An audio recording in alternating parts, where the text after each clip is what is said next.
وعودة فانتسي بريمير ليج وبداية انتصاراتي على هالاند، ويلا بينا نبدأ. بس اظبطوا لي اللايكات، السبسكرايب، والشير لاصحابكم، ويلا بينا نبدأ. وسياح الجولة، ولازم تركزوا يا شباب في سياح الجولة. بنضحك وبنهزر، بس ركزوا في كل النقط اللي بتكلم فيها في كل الماتشات، عشان برضو تعرف مين اللعيبة اللي تبدأ ان انت تفكر انك تبعد عنها. فهنبدأ كده ببداية الماتشات، وبدينا على طول بماتش يونايتد وفولهام. بصوا يا جماعة، يونايتد اتحسنت كتير دفاعيا، يعني مش قوي يعني، بس اتحسنوا اكيد عن السنة اللي فاتت على الاقل. مزراوي عامل تقل دفاعي، بس هو ما بيتقدمش يعني، بس وجوده في الملعب اكيد مثلا لو انت جبته في فانتزي هيكون افيد من مارتينيز. يعني مارتينيز مش هيفيدك حتى في الكورنرات، وهو قصير مش هيعمل حاجة. هجوميا، برونو بطيخة ضيع بتاع 3 4 اجوان. زكيري في الاخر، او زكريا، او ايا كان، عايز الف له اي اسم بعدين، ممكن اسميه زيكو.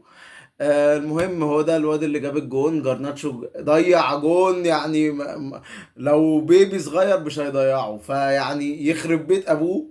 يعني ضيع اسيست راشفورد. راشفورد حرفيا كان وحش، ورغم ان هو وحش في اسيستين، يعني جونين جونين جونين يعني بقوا ضاعوا بسبب كابتن ماونت وكابتن جارناتشو. فلو عندك راشفورد اصبر عليه، لو عندك برونو اديله فرصة اخيرة، عندك جرناتشو يعني ولع فيه.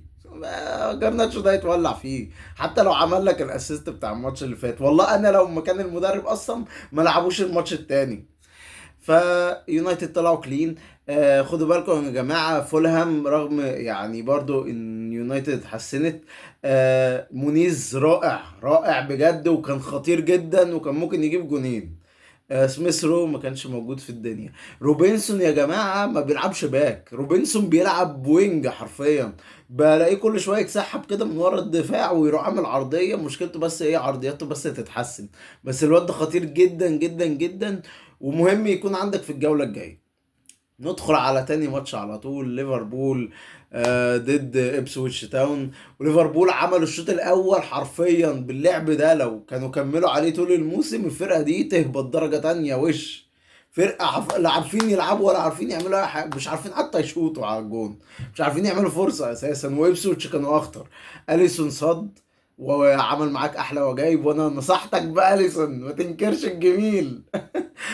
آه قلت لكم كوانسا ده انا قلقان منه، وطلع بين الشوطين. وانصح كل اللي عنده كوانسا يبيعه، لان المدرب حرفيا كان شويه هيديله باللي في رجله.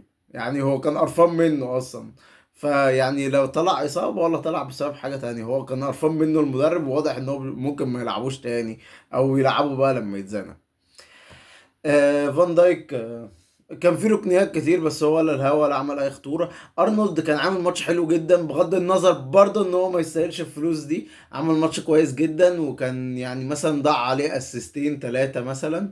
جوتا ضيع، ويعني جوتا ضيع له اسيستين مثلا. في لاعيبه تاني ضيعت له اسيستات.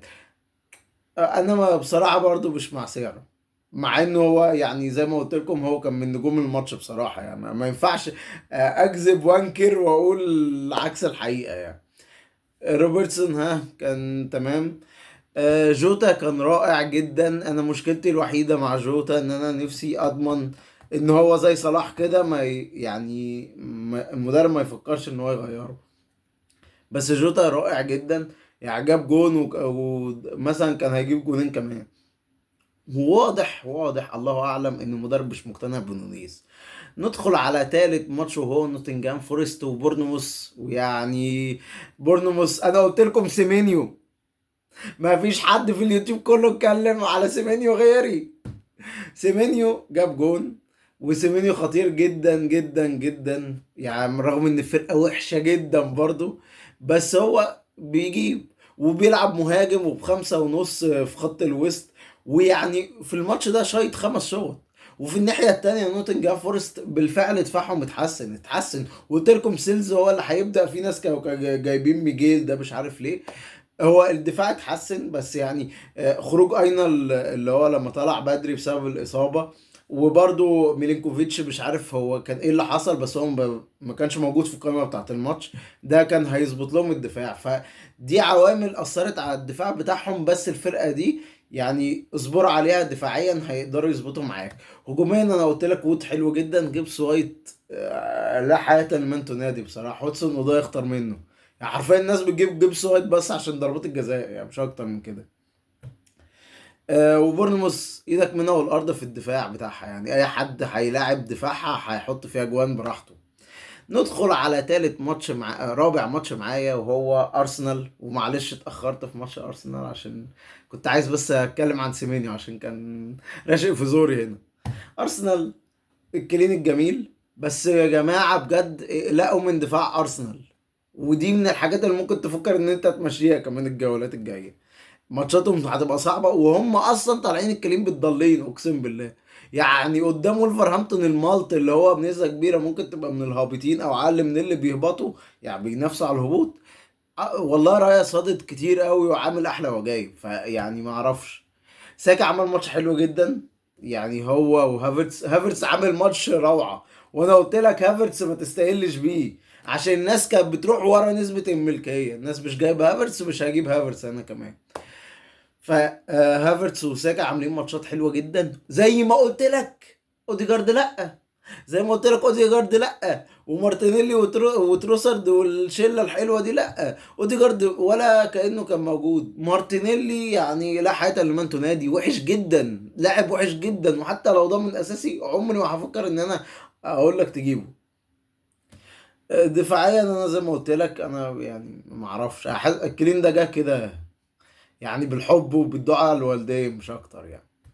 فمعانا بقى في خامس ماتش، وهو ايفرتون وبرايتون. ويعني ايفرتون العرة يعني دي بقى ايه اللي صدمتني، يعني حتى في توقعاتي اللي هو ايه ده، نهار اسود. يا نهار اسود. يعني برايتون كمان كانت جايبه جون رابع واتلغى، وايفرتون ولا الهوا. بس يعني اولا ما تخليش كلين برايتون يخدعك ان برايتون بقى دفاعها قوي جدا وهات بقى ادفع منهم. لا لا لا لا. ايفرتون عشان مهاجمينهم بطيخه ما عرفوش يجيبوا جوان، بس هم ضيعوا فرص كتير جدا محققه لجوان.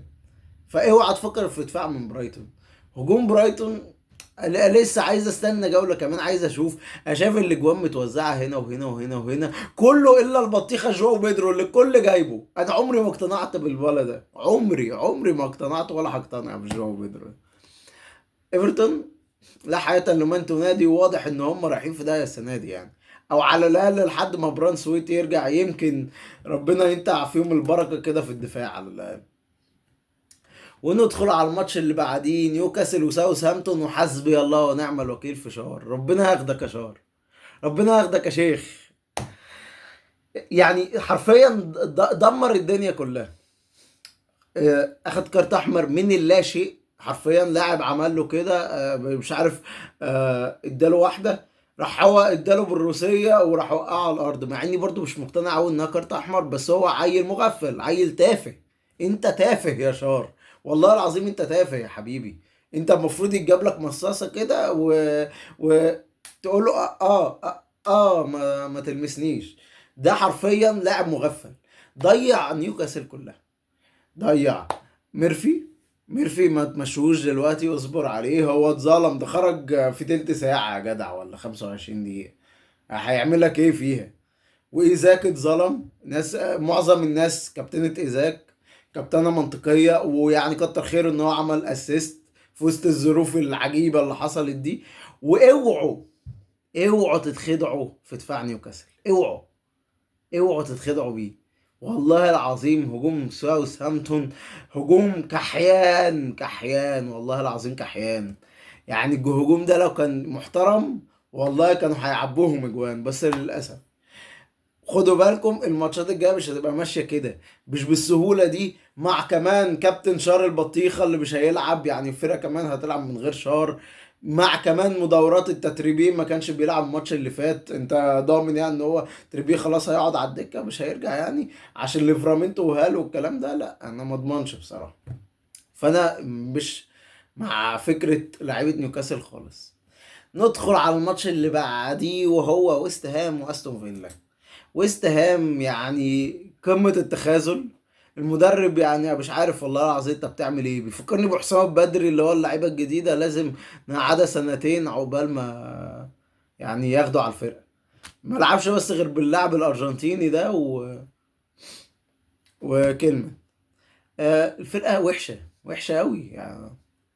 باكيتا على فكره اختيار كويس، باكيتا انا ما نصحتش بيه عشان كنت فاكر ان هو مش هيبدا الموسم اصلا، بس هو اختيار كويس. انت دايما بيبقى عندك لاعب الفئه الخمسة ونص تقدر تزودها نص وتطلع على ستة، ومع لاعب معاه ضربات جزاء، وسام بتجيلها ضربات جزاء عادي كتير يعني. مفيش حد لفت انتباهي. ماتش وست او ماتشات وست هام الجايه مش حلوه اساسا.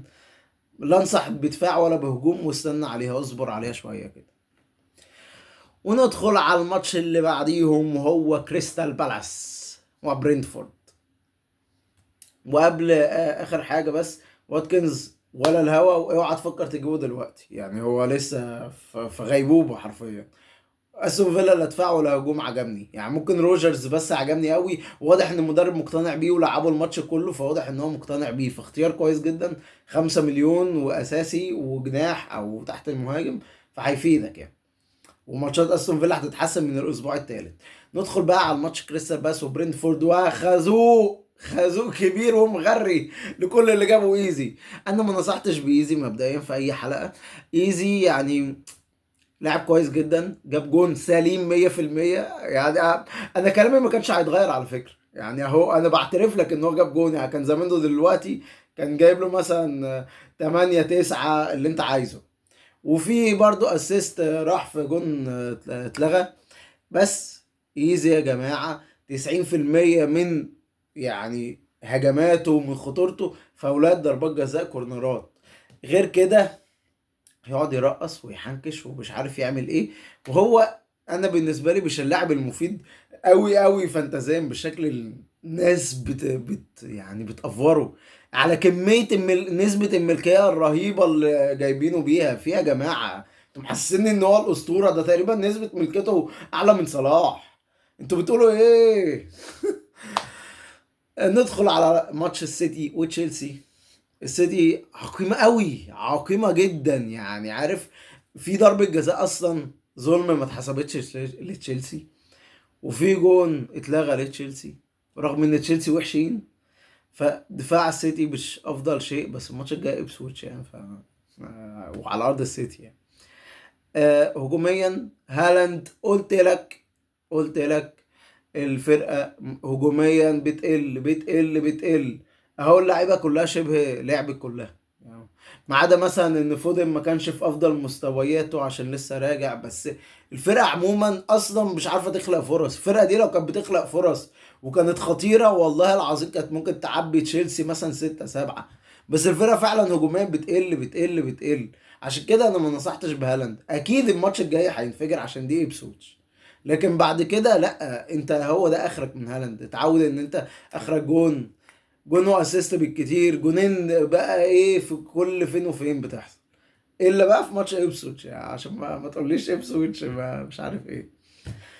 تشيلسي ابعد عنها خالص، لا دفاع ولا هجوم ولا اي حد، عشان اصلا واضح ان هو كمان في لعيبه الحلوه كمان بتطلع بدري وبيتدوروا حاجه قرف. ابعد عن الفرقه دي على الاقل لحد ما يبان لها ملامح كده، عشان دي ملهاش اي ملامح. وندخل على اخر ماتش، وهو توتنهام العره ضد ليستر. الحاج فاردي جاب جون، اخد له منشطات بين الشوطين وجاب جون. بيدرو بورو مبروك لكل اللي جابه، جاب جون. سون كان زي الزفت ما شاء الله عليه، وماديسون كان كويس جدا. جونسون ما كانش في الدنيا. ويعني الحاج سولانكي ضيع كمية فرص، ويعني كان مش عارف والله العظيم تقريبا من اكتر اللعيبه اللي ضيعت فرص الجوله دي، وضيعوا فرص ما تضيعش. الله يخرب بيتك يا سولانكي. بس كده يا شباب، اظبطوا لي لايكات، السبسكرايب، الشير لاصحابكم، واستنوا حلقه النصايح عشان بقى ايه، هنلم لكم بقى الدنيا، اللعيبه اللي المفروض تفكروا انكم تتابعوها، اللعيبه اللي ممكن تجيبوها.